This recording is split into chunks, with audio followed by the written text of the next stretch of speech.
el gusto que tenemos el día de hoy de poder tener esta conversación, este diálogo con Carlos Rabascal. Bienvenido y muchas gracias por aceptarnos esta entrevista, pues aquí estamos a nivel intercontinental. Yo estoy aquí en Italia, pues Lenin Duque, que nos va a acompañar de Radio Sensación, está en Murcia, Ricardo Paz, el productor, que está en Guayaquil, y me imagino que tú también, Carlos. Bienvenido, muchas gracias.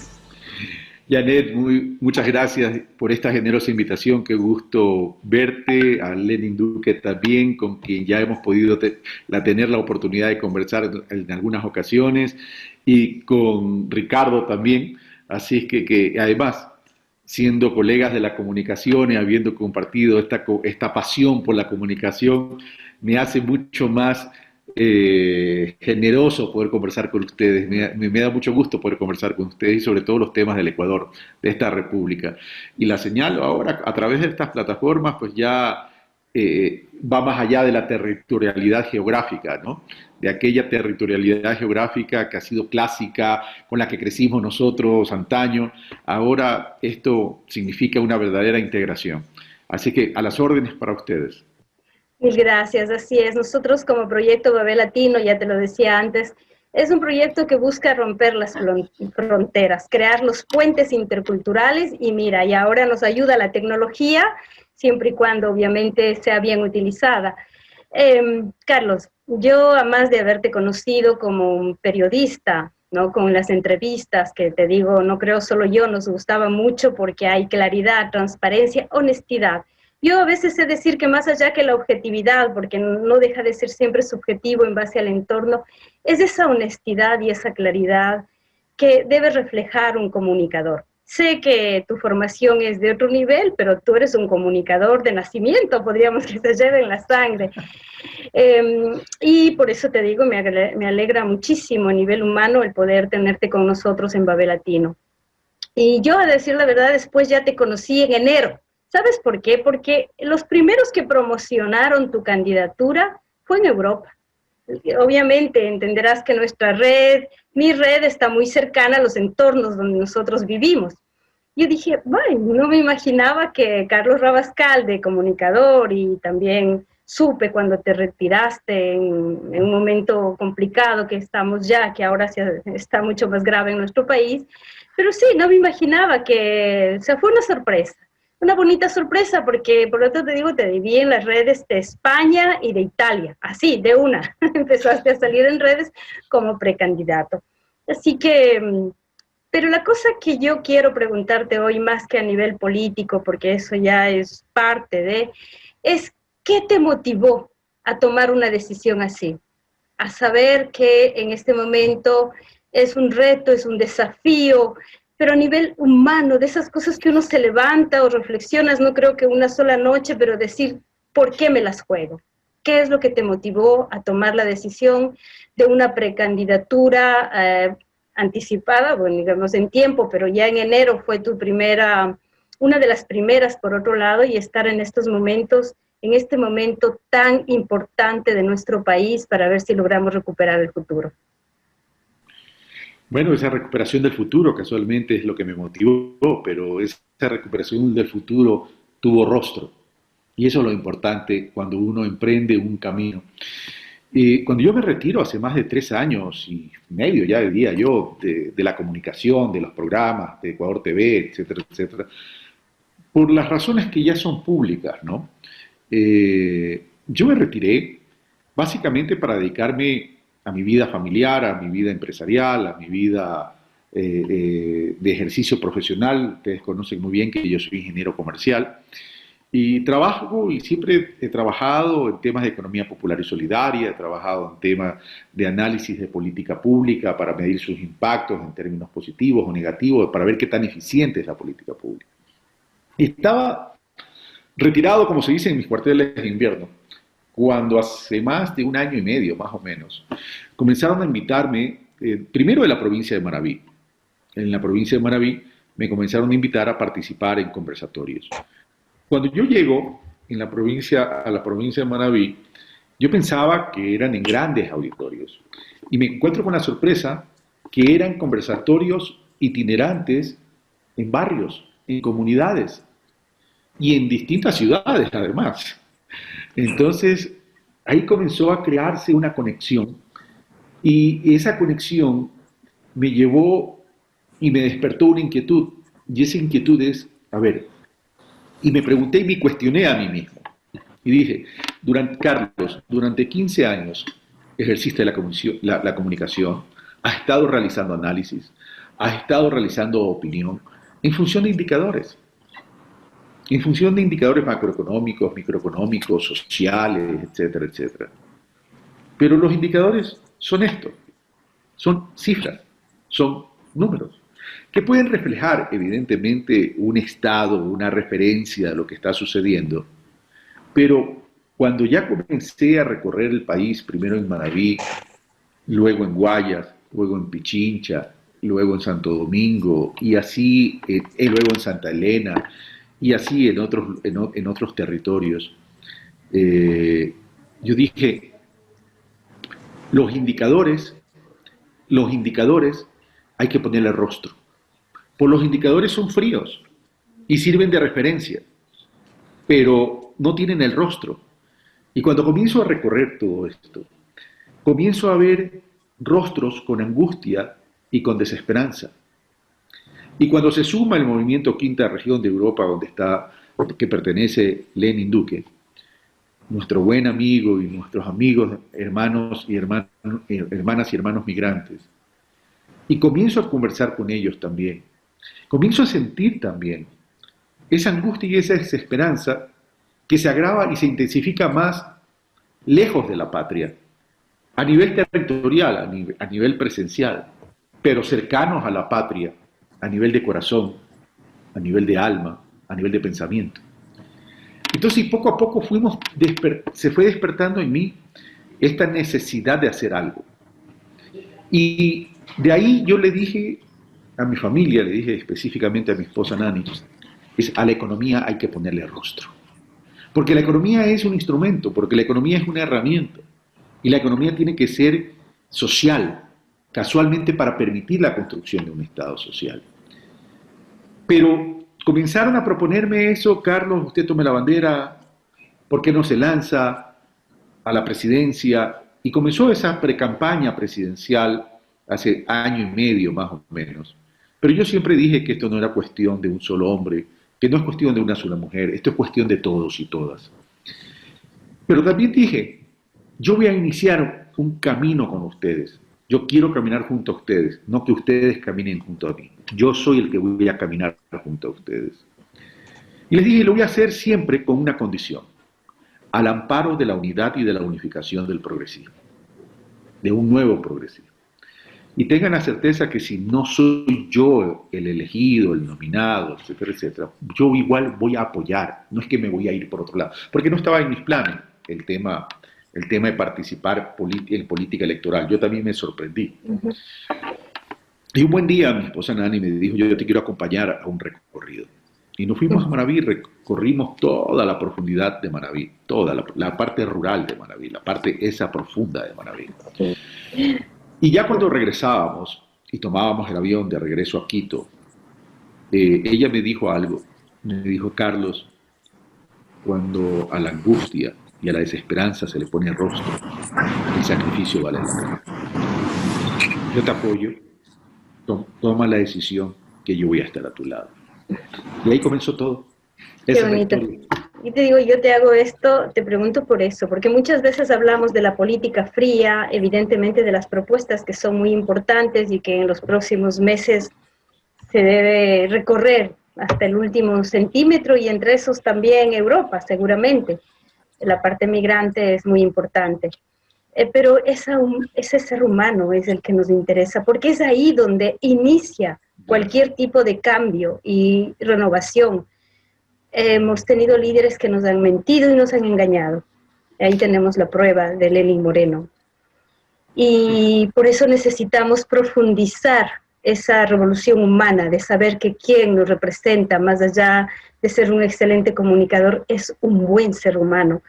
Había una película incluso que hablaba de que el mundo se divide en seres humanos malos, quienes buscan el poder, la riqueza, el especialmente la opresión, digamos, ¿no? A través del mundo financiero, y los seres humanos buenos. Yo sí creo que la izquierda, el progresismo, no en vano nuestro corazón es a la izquierda, sé decir yo, pero ahí venía un tema muy importante que tú hablabas, que es cómo logramos esa reconciliación nacional a la que en este momento llama tu propuesta, cómo logramos unir a los sectores más progresistas, considerando que la derecha se une fácilmente cuando se trata de intereses económicos, y la izquierda y el progresismo se divide fácilmente cuando se trata de tener pequeñas diferencias. ¿Cómo logramos, Carlos, que tú seas un puente, una verdadera unidad y el atraer al mayor número de nuestros sectores sociales y populares? A lo largo de mi vida y como yo nací, no sé si sepan mi historia, porque es pública, yo la he contado, no es que me ha gustado contarla, pero no porque me avergüence de ella, sino porque prefiero que vayan descubriendo quién soy yo. Yo nací sin una pierna. A mí me afectó un fármaco llamado talidomida. Y en la medida que iba creciendo, mis padres, mis hermanos mayores, siempre me fueron exigiendo como una persona que no tenía ningún tipo de limitación. Y a mí me enseñaron a ponerme de pie. A mí me enseñaron a movilizarme y caminar con una sola pierna. Y eso me fue haciendo luchador y fue forjando mi carácter y mi personalidad. Y a medida que iba creciendo, mis padres y mi madre me fueron educando y formando para ser luchador y me dijeron, Carlos, tú tienes dos alternativas en la vida.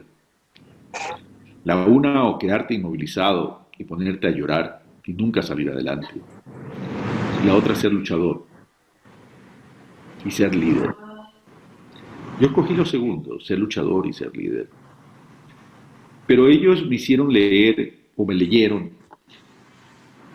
una frase o un pensamiento del filósofo alemán Goethe, que decía, la libertad es como la vida, tan solo la merecen aquellos que saben conquistarla todos los días. Y ahí comprendí que la vida es la suma de días, que para tener vida no basta respirar, no basta el oxígeno que respiramos, sino que tiene que ver con las conquistas que nosotros tenemos, que nosotros realizamos.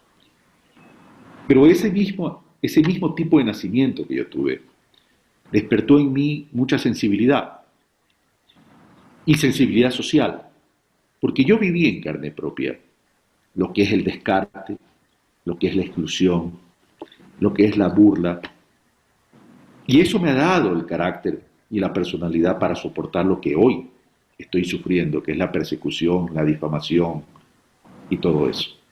Y eso me ha permitido fortalecer mi espíritu. Y eso me ha permitido, a partir del carácter y personalidad y la perseverancia, fortalecer mi espíritu para alcanzar mi propia libertad. Por eso yo no me quedo, no me afectan a mí las críticas. No te digo que no me molesta, porque no me molesta desde el punto de vista personal de Carlos Rabascal. Me molesta desde el punto de vista de la injusticia. Porque si lo hacen conmigo, ¿cómo lo harán con aquellos que son vulnerables de la patria? Yo no permito que nada ni nadie me distraiga de mis principales objetivos. Y hoy por hoy mi principal objetivo es la recuperación de la patria, de la democracia, del Estado de Derecho, pero sobre todo, mi querida Janet, Lenin, Ricardo, de algo que para mí es fundamental, la justicia social. Yo sueño con un Ecuador con justicia social. Yo sueño con un Ecuador que pueda construir un Estado social. Sueño con un Ecuador que pueda rescatar y pueda ser un verdadero Estado de Derecho a partir de una función judicial independiente, autónoma, sin interferencias políticas que vaya a perseguir a actores, líderes políticos o a quien piense distinto. Sueño con un país con inclusión económica, con inclusión laboral, con inclusión social. Sueño un país con equidad territorial. Sueño un país que vaya hacia el desarrollo, entendiéndose como desarrollo una dimensión superior a la economía. Yo entiendo el desarrollo en una dimensión donde el ser humano es el importante. y del la eje Y. economía es el instrumento. Sí, es Y creo que eso nos hace falta en el país. Y por eso estoy acá, para contribuir en algo. Yo no tengo las respuestas a todo porque no soy un todólogo. Y a mí me gusta caminar junto a la gente. Me gusta construir relaciones. Me gusta construir comunidades. Me gusta construir tejido social. Y así, como me he ido cayendo muchas veces y en muchas ocasiones, también me he ido levantando y eso me ha permitido comprender que en la vida hay que convertirse en constructor de puentes.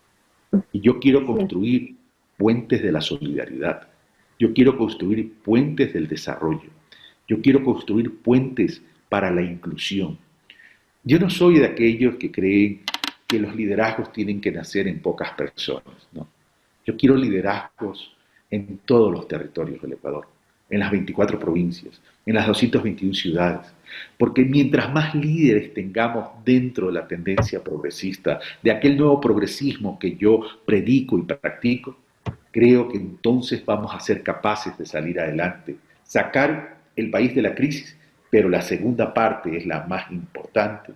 La una es la más urgente, pero la otra es la más importante, a lograr el verdadero desarrollo, para que el Ecuador se nos convierta en una república factible, viable y sostenible y solidaria. Y allá quiero sí. ir. Soy un Yo instrumento confío nada más. y yo siempre que creo mucho, confío mucho en el ser humano y tú das confianza, ¿sabes, Carlos? La verdad. Y espero realmente que esas palabras se conviertan en realidad, porque no es posible que en 3 años y medio este gobierno haya sido capaz de acabar lo que se construyó con mucha dificultad en los 10 y más años de progresismo. Pero fue eso, de que faltaban bases sólidas, seguramente, tanto en el tejido social, de participación social, como en el tejido económico estructural, ¿no? Y eso es el gran reto que espera ahora si queremos rescatar. Yo sé decir más que esperanza, porque la esperanza es como decir me siento, espero y ruego, es luchar por lo que nos toca hacer. Yo te quiero hacer dos preguntas, ojalá tengamos otras oportunidades, Pero pero claro también que para sí. dejarle a Lenin, ya que me ha pedido estar aquí con nosotros. Son dos temas que, considerando que venimos del mundo migrante, te cuento que antes de esta entrevista llamé para conocer si el proyecto hipotecario, que fue el apoyo a los ecuatorianos que perdieron, cientos de miles de ecuatorianos perdieron sus casas que habían con tanto esfuerzo comprado en España en el tiempo de la burbuja inmobiliaria. El servicio ya no se está dando, ¿sabes? Que es realmente quitar un derecho ganado. Y yo sé decir que los derechos son irrenunciables cuando se les ha ganado. Simplemente aprovecharon el COVID, cerraron el servicio, dijeron que lo harán después de la crisis. Y no ha vuelto. Por tanto, ahora nuestros compatriotas ecuatorianos ya no tienen el servicio hipotecario.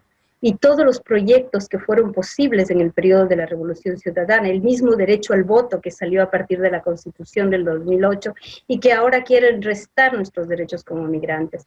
Y es muy importante ese eje, ¿no? O sea, yo sí hago un llamado a los candidatos, en este caso a ustedes, a que ese eje fundamental migrante sea parte porque los derechos que podíamos tener hace 4 años, los temas de vulnerabilidad, te digo que yo he trabajado, están prácticamente al mínimo o prácticamente arrasados como proyectos de movilidad humana. Así que yo sí quisiera saber cuál es la propuesta en ese sentido y obviamente la parte cultural, que es otro de los ejes que yo veo a veces en la política, que no es considerado como, digo, se dice, sin educación no hay futuro, sin cultura no hay futuro. Nos están negando, y especialmente la parte digital, en lo bueno y en lo malo, es que nos está quitando los aportes culturales de los pueblos, de los intercambios, de nuestros pueblos indígenas, en fin, de esto. Entonces a mí esos dos ejes sí me preocupan, a más de todo lo que tendremos a futuro, como te digo, ojalá la oportunidad de volver a dialogar, pero estos dos temas son los que yo sí quisiera que toques para nuestros oyentes. A ver, primero yo rindo homenaje a nuestras hermanas y hermanos migrantes. Y rindo homenaje porque ustedes tuvieron que salir del Ecuador prácticamente expulsados por las políticas neoliberales. Ustedes fueron a otros destinos, a Europa principalmente, otros a Estados Unidos.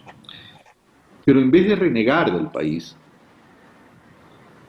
ustedes avivaron la llama del amor por la patria y siempre la mantuvieron.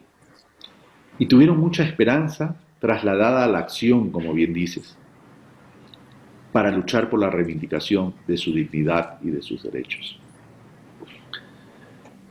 Por tanto, yo rindo homenaje. Ustedes son los verdaderos héroes de la patria, no aquellos que tomaron la decisión de la dolarización.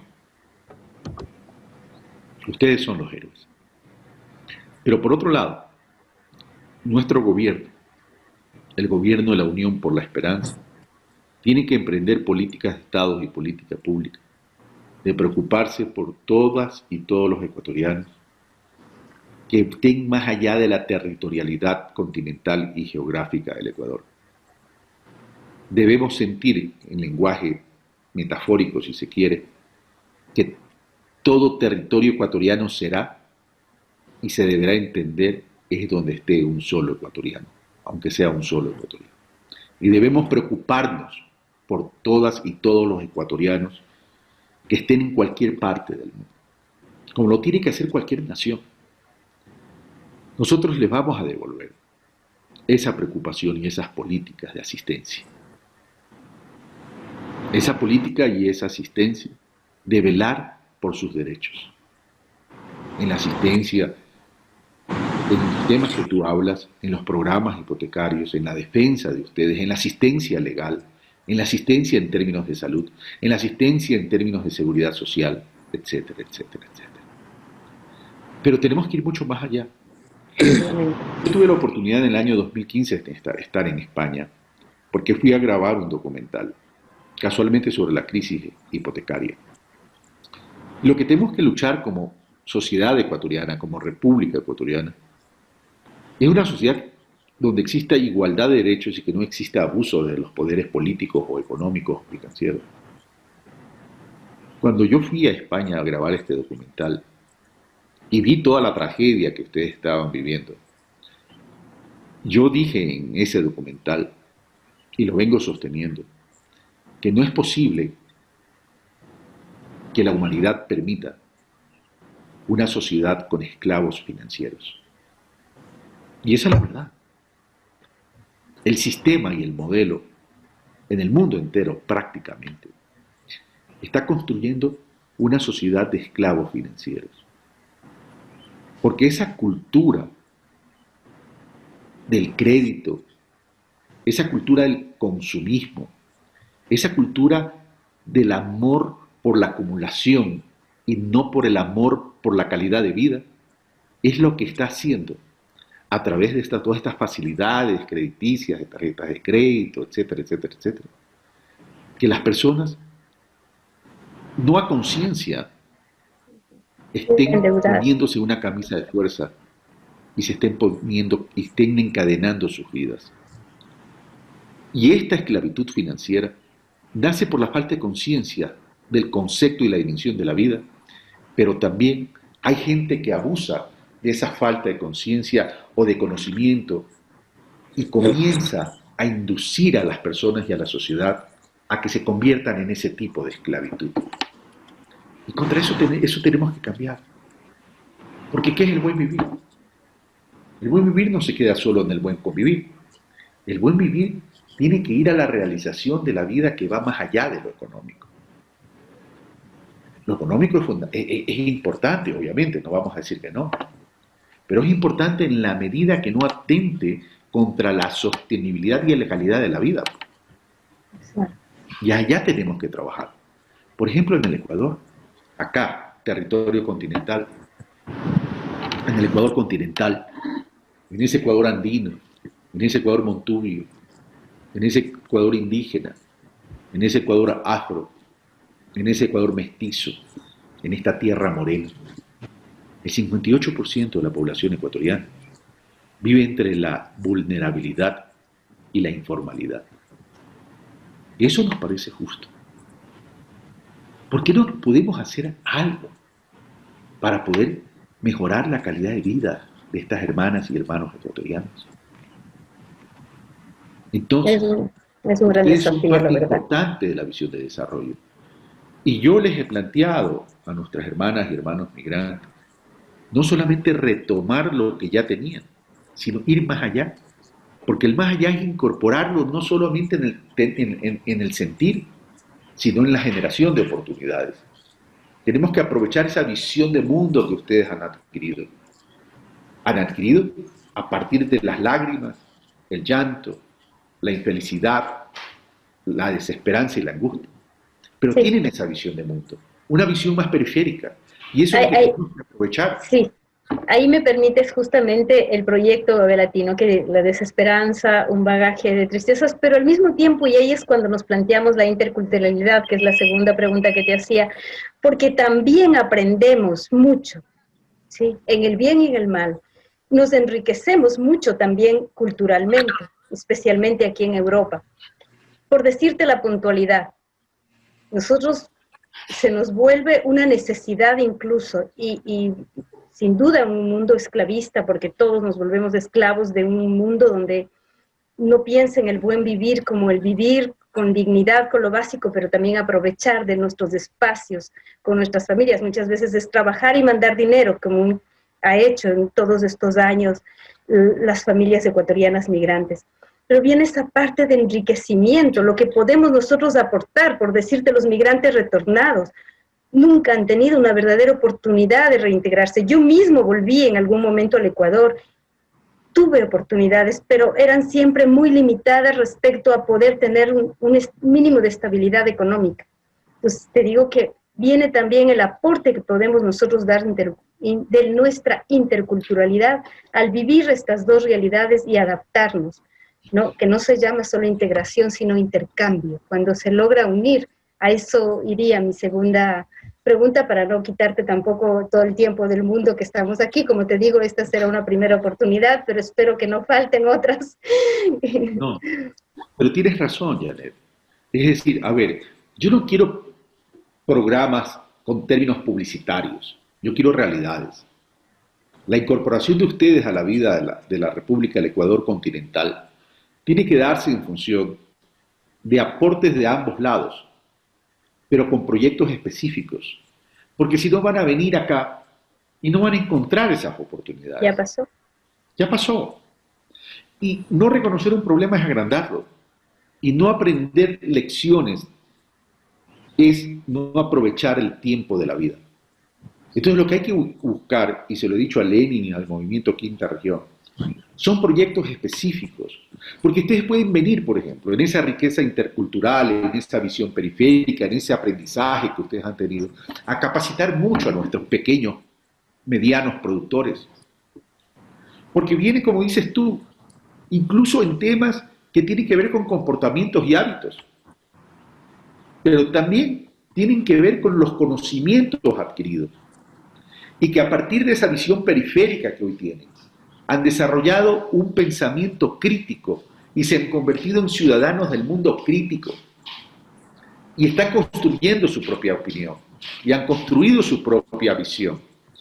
Y eso es lo que nosotros tenemos que retroalimentarnos de nuestras hermanas y hermanos migrantes que han ido al mundo y encontraron el mundo, y así como han visto lo malo, han visto lo bueno, pero nosotros nos queremos concentrar en lo bueno que ustedes han visto y han logrado. Y eso es fundamental.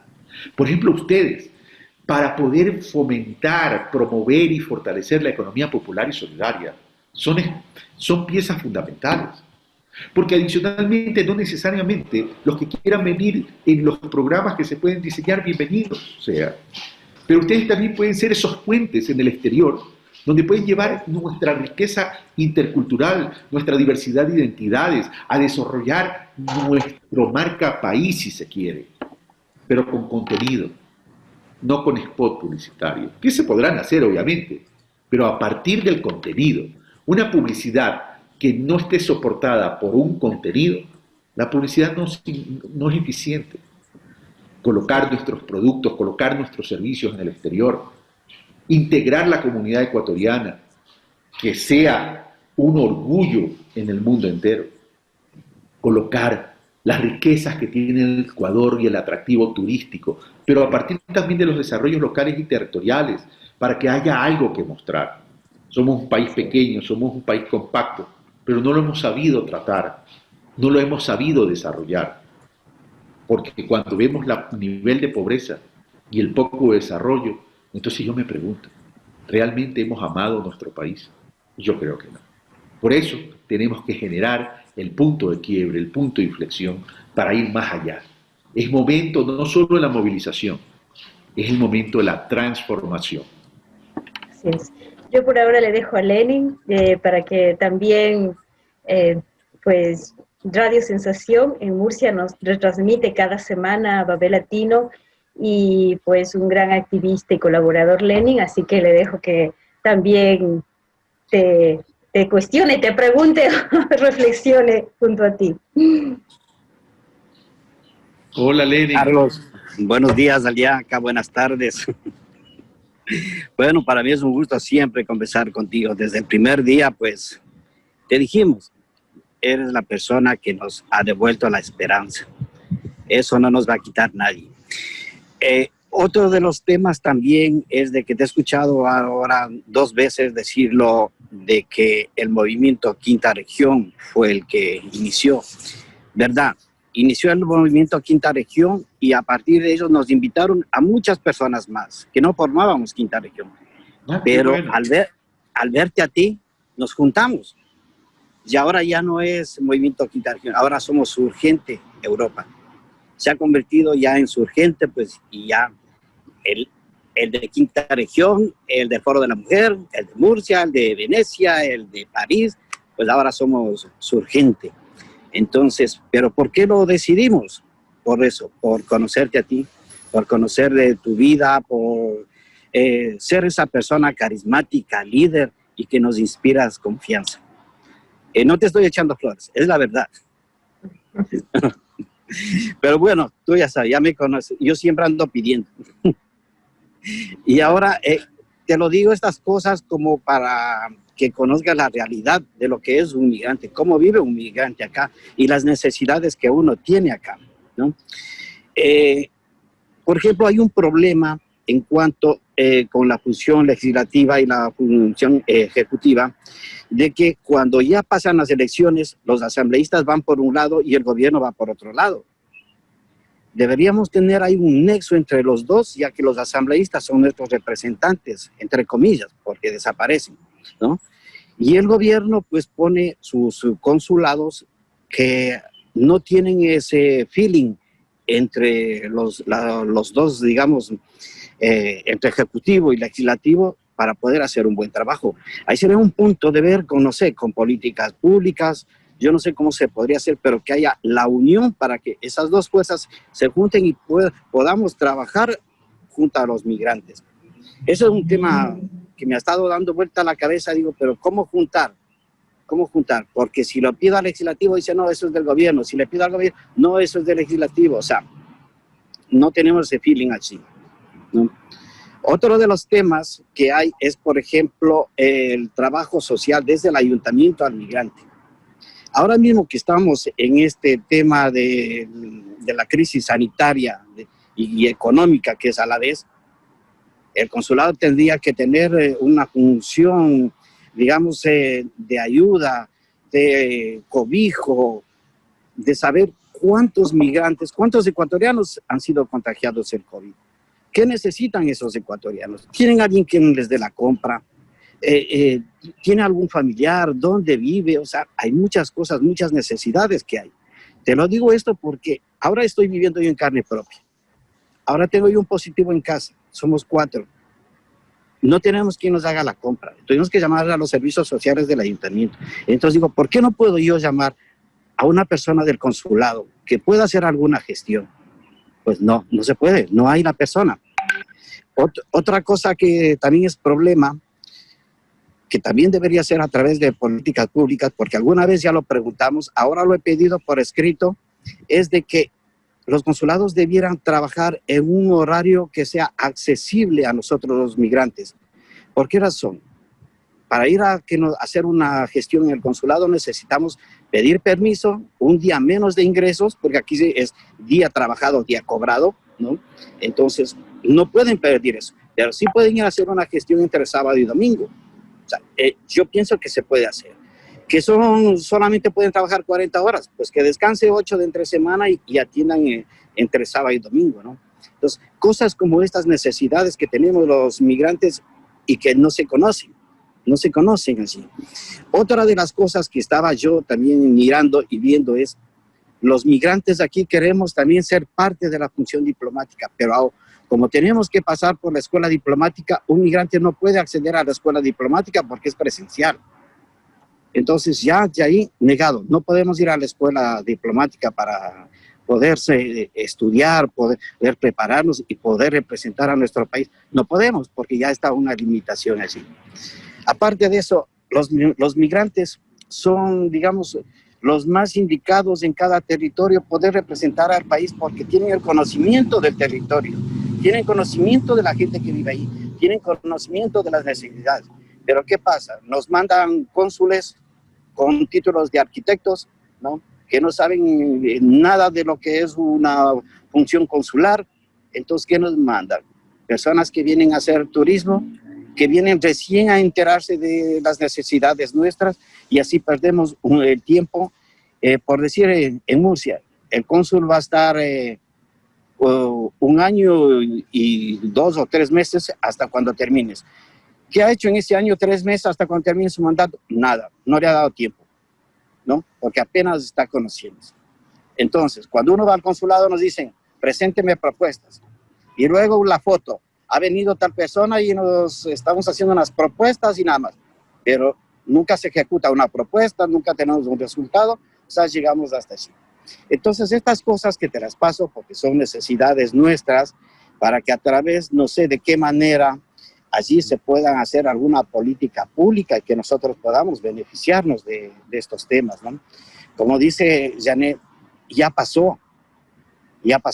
Nosotros, ya mucha gente volvió al Ecuador, pero ahora mismo hay un aluvión de ecuatorianos que nuevamente están llegando acá a España.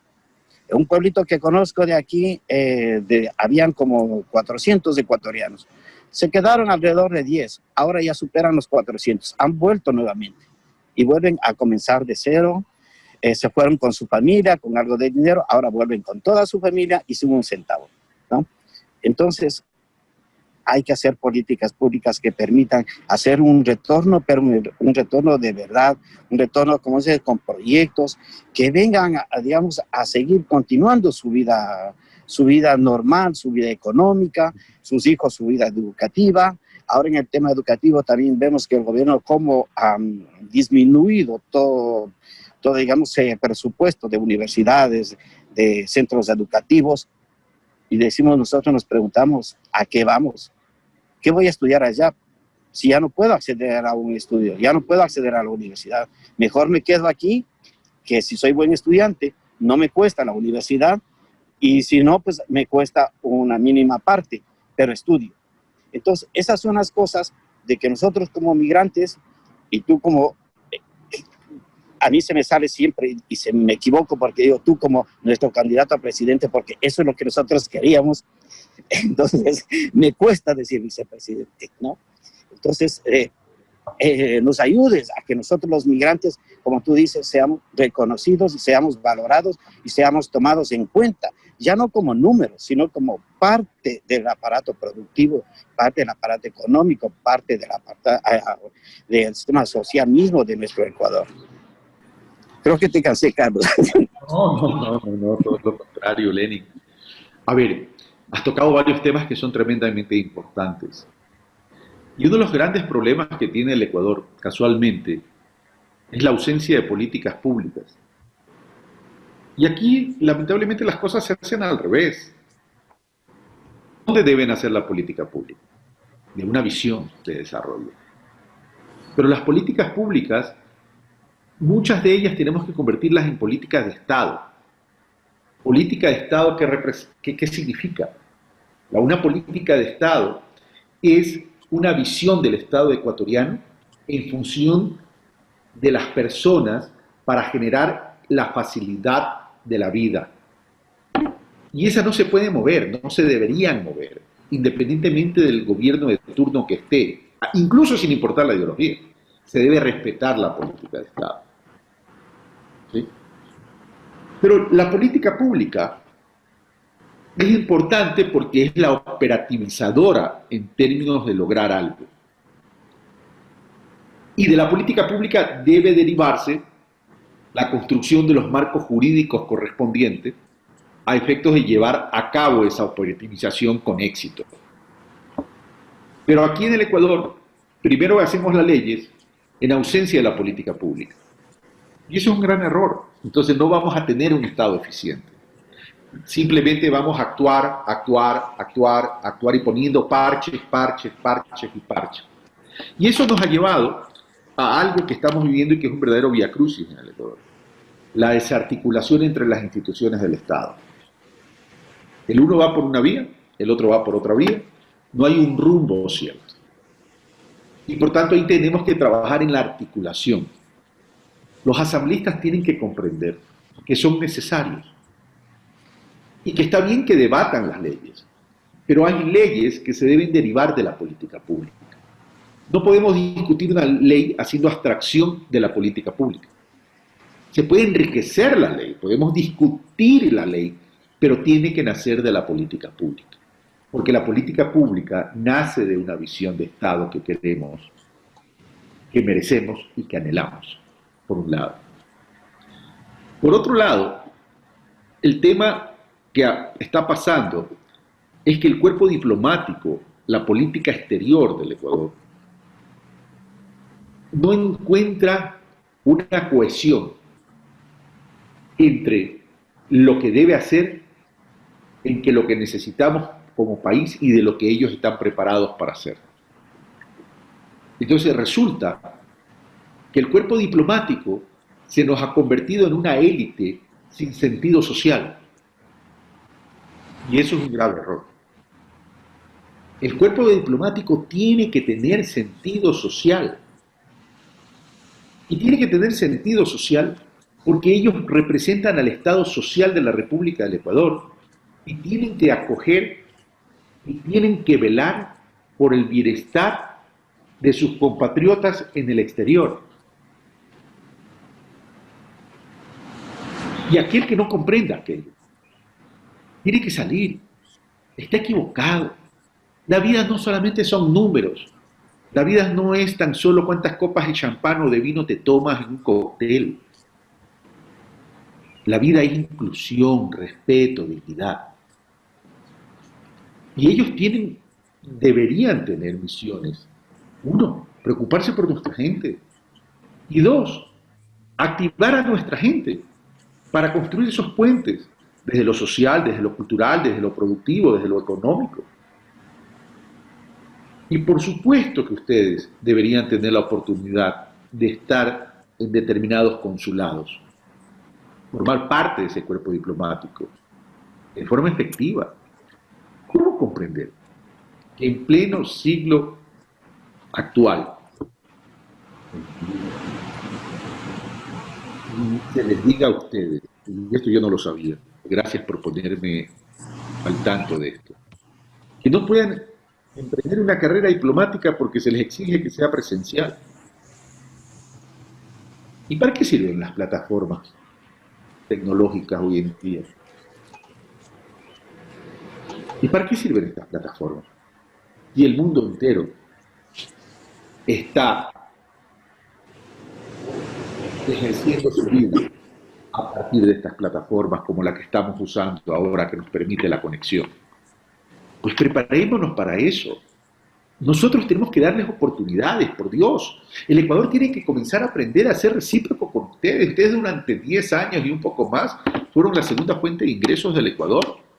En medio de todo este desbarajuste de este gobierno, ustedes el año pasado enviaron 2.540 millones de dólares al país. ¿Y qué le estamos dando nosotros a cambio?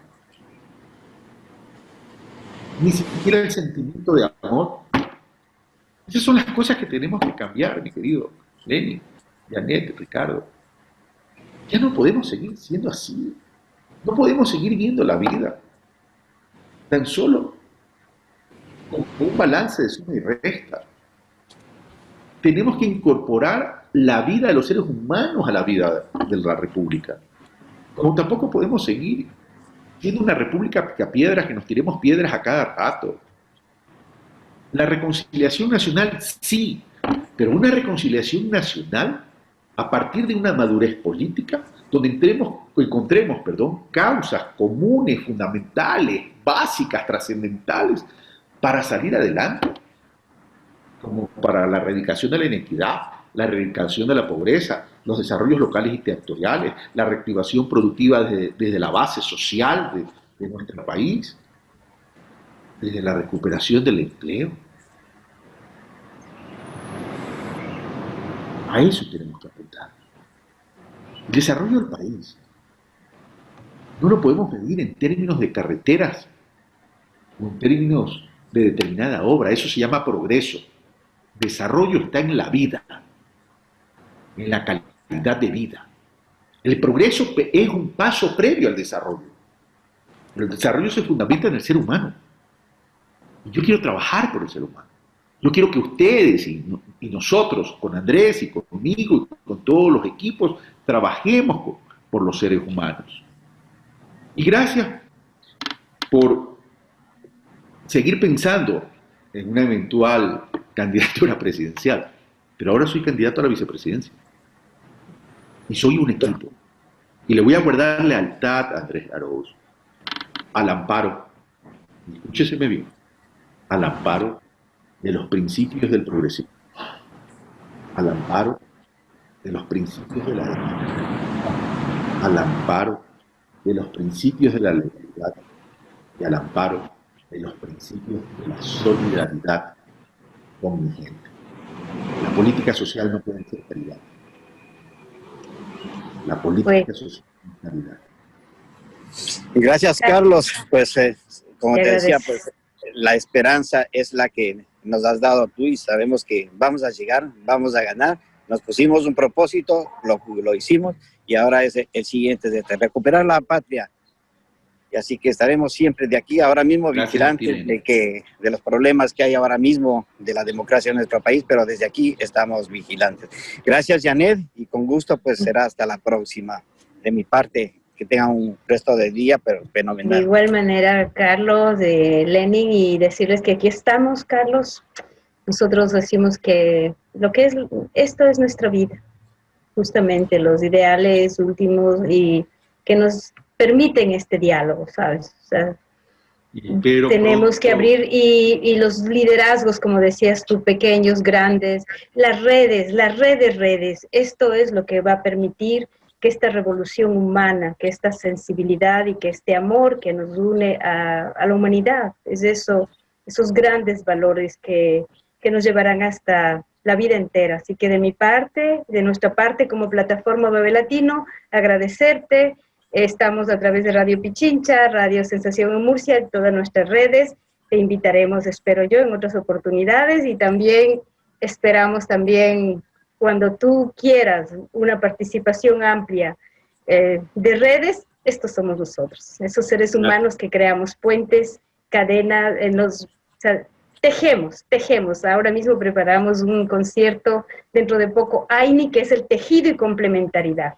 Así que, mil abrazos. Mil abrazos a ti, Janet, a ti, Lenin, a Ricardo, y mi querido Lenin, surgiremos. No se olviden, 1, Centro Democrático, lista 1. No basta con ganar la presidencia y vicepresidencia, tenemos que alcanzar la mayoría en la Asamblea. Casualmente, para aplicar todo esto, estas políticas de Estado, estas políticas públicas, para construir ese Estado social que queremos. 1, Centro Democrático, lista 1. Caminemos juntos. Hasta pronto. Los amo y los quiero. Hasta pronto.